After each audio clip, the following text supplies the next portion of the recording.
Now you must understand the Yirat Shamayim.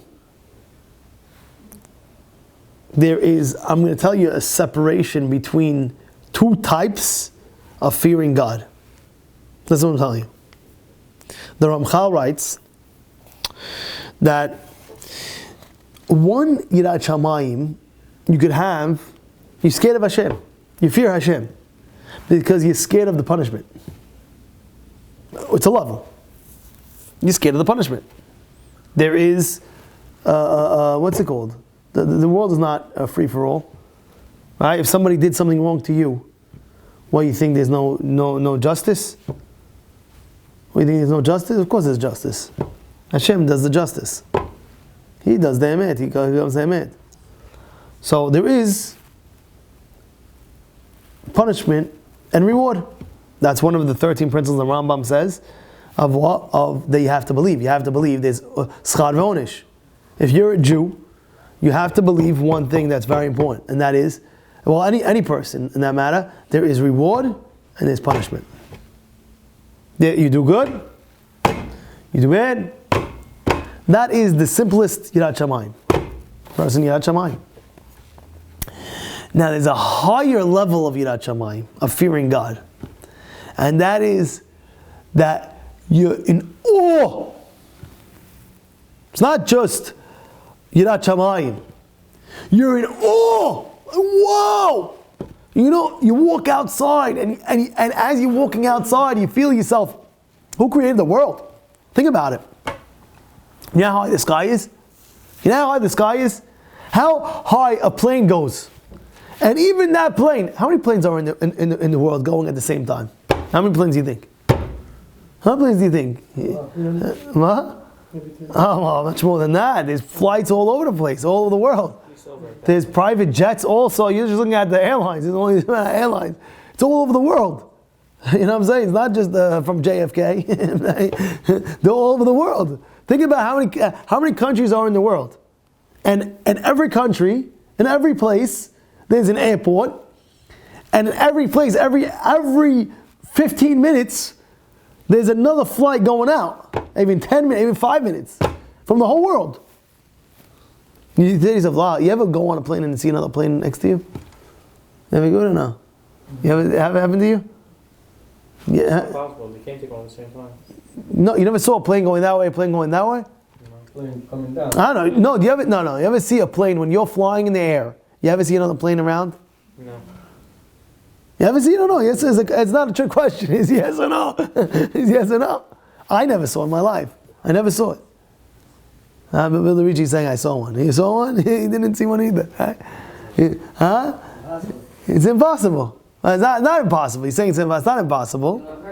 Well, they do it on purpose. The FAA, the thing. That's just the air zone. And that's thousands of feet, because every flight is a different track that you're going on. You know how big the sky is? You know how big the sky is? You're just going on one flight. There's another airplane thousands of feet above you. You don't even see him. Can't see him. Thousands of feet. Thousands of feet. So when you actually contemplate the world, how awesome it is, you're like, whoa, Hashem, you created me, and the whole world that you had. You know how many galaxies there are in the heavens? You don't realize how many galaxies are in heaven. You take a telescope, you look stars, it'll blow your mind. You're like, what? And what did Hashem do? Hashem created you. You know how many millions of trillions of creations there are in the world? And Hashem says, I'm going to pick you to be created in this generation at this time, and I want you to serve me. So now you're serving Him, you're like, wow, I'm in awe that you chose me, you picked me, and I can serve you, I can do a mitzvah to you? Wow, I'm ready, I can't wait. It's the greatest thing, it's the greatest honor that you have, no matter what it is in life. It's the greatest honor that you feel in awe. God, you picked me to serve you. Out of every creation in the world, and the things that you do have effect on all the worlds. You have to believe. That's what Gemara says in Masechet Kedushin. The Rambam holds this in halakha. The Rambam says this in halakha. A person always has to look at himself 50-50. One mitzvah outweighs the scale. One avera outweighs the scale. Not only that, in the whole world, that means the one mitzvah that you do, it tips the scale. The way you have to believe in your mind is, Haz v'shalom, if I do avera, the whole world could be collapsing. Why? Because at the end of the day, it's 50-50. So you say to yourself, me? Who am I to do? No. Hashem says, look, I'm trusting in you to create you so you do well in this world. You know, when we say Modeh Ani Lefanecha in the morning, every morning, we say Modeh Ani Lefanecha, thank you Hashem, Shechazat Abi Nishmati, your neshama goes up. After your soul goes up to Shamayim, Hechzat Abi, you gave it back to me in the morning. We say at the end, Rabba Emunatecha. What does it mean, Rabba Emunatecha? We have a lot of emunah in you. They're going to give us the neshama. We had emunah in you. Before we slept, we had a lot of emunah, Rabba emunah that you're going to... But you could also explain it a little bit different. The reason why Hashem says, I'm giving you back in neshama, because Hashem says, Rabba emunatecha. Hashem says, I have a lot of emunah in you that you'll succeed today. And you'll do good today. You hear that? Hashem says, I'm giving you neshama. You know why I'm giving you neshama? Because I know today, you're going to be able to serve me. You're going to be able to make it happen. You're going to do it. You're going to do it. You're going to do it. You're going to do it. You're going to do it.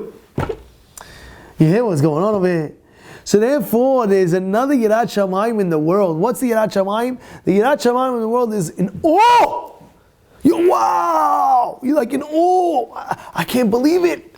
God, you're awesome. You're the best. So now your Yirat Shamayim is a whole different level. It's not just only fearing Him. I'm scared if I do an avera, or I'm scared if I do that, or if I do a mitzvah, I'm going to get reward. I'm doing this because at the end of the day, there's a higher power that's so great, which is Hashem, that I'm in awe of Him. Whatever He wants, I can't wait to do it. Told you, once in yeshiva, I was sitting down, and there was an older bacha, alter bacha they call him. Like an older bacha, he's 3 years older than me. He was 3 years older than me. He was 3 years older than me, to be exact. And he came and he told me a story.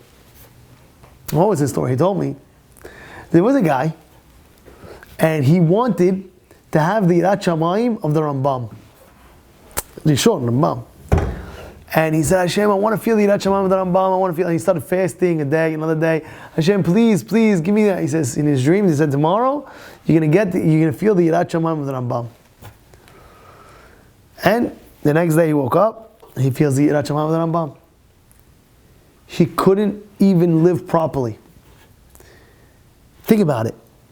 He's like, oh my goodness, Hashem's watching me.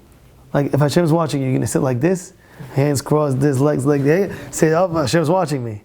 If you're in front of a whole entire president, you know, before you meet the president, you know how much drills they have for you before you meet the president? They start saying, how you gonna greet him? You shake like this. You stand up, posture straight. Let's go, posture straight. Let me hear, let me see. This, that. What do? We sit on the couch, legs up. Hashem is watching you. Shiviti Adonai lenegdi tamid. Chilling out, heke, legs up, popcorn, heke. He thinks he thinks to himself like nobody's watching. He comes in the morning or whatever, in the afternoon or in the middle of the night. He wants to take a drink, and he's drinking from the whole bottle. Oh, Hashem's watching you. Hashem's watching. He's eating. He's eating. All the hummus, tchini, dripping. Hashem's watching you. You're right. Nobody's there next to you. But if you really believe, he's eating bubble gum. He's eating gum. He's popping the bubbles. You know how you do the bubble? You know, Hashem, how can you do bubble gum like this? Hashem's watching you. How can you do it? You don't feel God's presence? If you would feel it, you'll feel the awe. He said, right away, he said to take it away from me. Why? It was too much for him to fathom. But it's true, it's an honest truth. One of the first things he opened up the Shulchan Aruch, it speaks about it.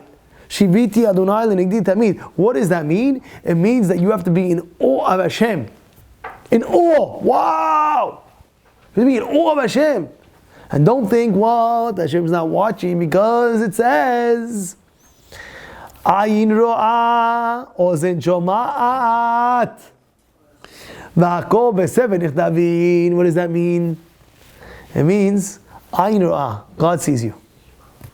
Don't think you're sitting down in the bed, right? And nobody sees what you're watching on the phone. Hashem sees exactly everything. Hashem sees what you're seeing on your phone. Right? Everything. Hashem sees you. Ozen shomat. He doesn't hear you. He hears you.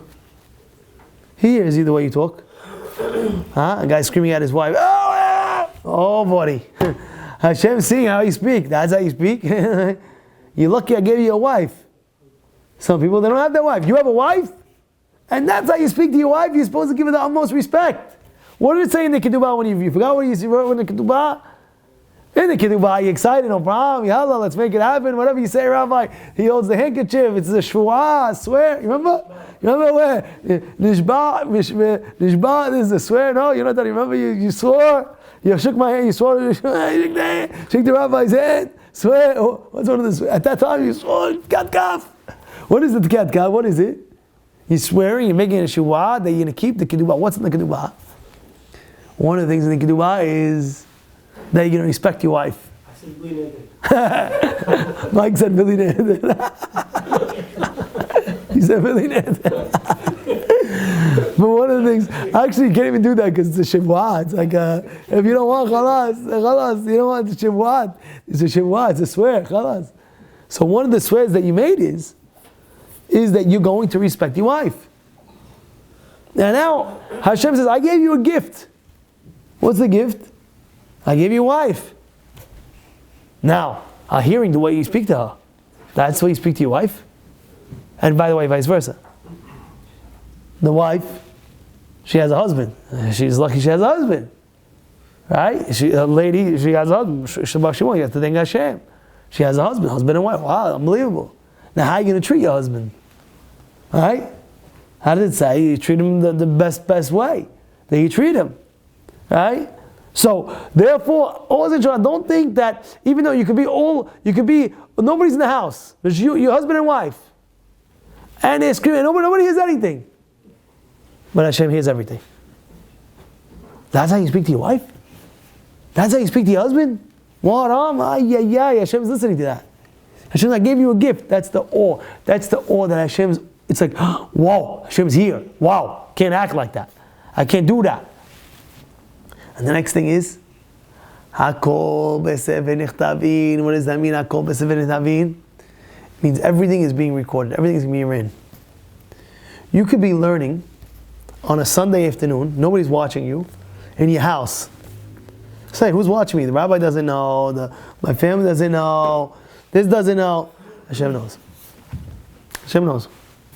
You could do a good deed, a maaseh tov, nobody knows. Don't worry, Hashem knows, and it's written down. It's written down. Don't think it's going to waste. Hashem knows, and you're making your own Megillah. You know how you have Megillah Esther? They're going to have you Megillah, your own Megillah, when you go up to Shamayim, you have 120. And in it, what is it going to say? Everything that you did. Good, bad, whatever you did, it's written down. Understand what's going on over here? This is what it is. So there's two Yirat Shamayim. One Yirat Shamayim, you fear of Hashem from the fact that, wow, there's punishment, but at the same time there's fear of awe, which is a high level, which is like, whoa. And you start thinking of the world. You start thinking, wow, look at this. You know what goes into one seed? You know, one seed. What's in manufactured in one seed? You know the cheshbon. You take an apple seed. Inside its directions, how it's going to grow in the seed. Yeah. The map go like this, go like that. The roots go like that. Before you even plant it in, it's already the way it's going to grow. It's already implanted in the seed. How it's going to grow? What? This is Hashem. When you start knowing what he did to the world, and you start seeing the world, like, whoa, and you're in awe, and you're like, wow, Hashem created me. I'm gonna do my best to make him proud of me, because he trusted in me. Rabba emunatecha. He had a lot of emunah in you, that you're not going to mess up his world. That's what he says, right? When he brought Adam, I gave you a beautiful world, just don't mess it up. What do you think he told you before he came to the world? I gave you a beautiful world, but just don't mess it up. It's perfect. Don't mess it up. Do what you have to do in life. Do what you have to do in life. And don't think everything's being recorded. And Hashem's going to give us the barakah. That's what it is. You have to remember that. Hear that?